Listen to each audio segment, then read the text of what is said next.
as influenced by the financial statements. And it happens in this kind of an issue. It happens on all sorts of issues, revenue splits. No, I'm only talking about something which is okay. shown to the public.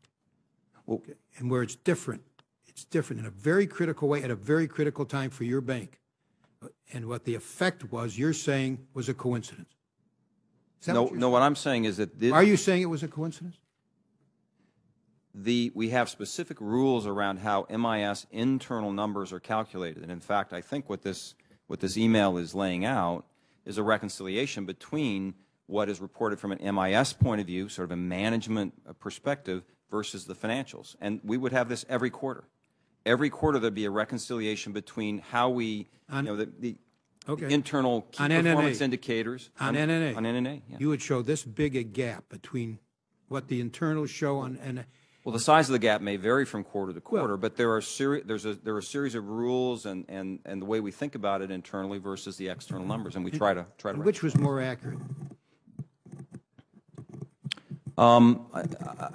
I wouldn't know how to answer that. We have, for our externally reported numbers, we have the FINMA rules, which we follow. And I think, as Mr. Chiruti said, we're clearly going to look into making sure that we're following those faithfully in terms of what we externally report. And then internally, we have a different set of rules in terms of how we think about and show those numbers internally to manage and motivate our sales forces. Well, can we agree on one thing? If Switzerland hadn't received the reallocation in that quarter, it would have shown a negative $1.5 billion in NNA. Would you agree with that? Well, that is correct, but also I guess I'd point out that it should have been 50-50 all along, which means Switzerland would have benefited in the first and the second quarter. So in fact, we penalized Switzerland in the first and the second quarter by not properly reflecting that 50-50.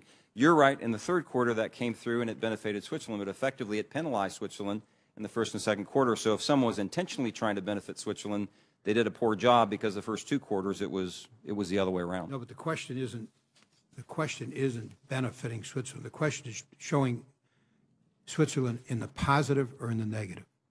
That's the issue. And by shifting this money,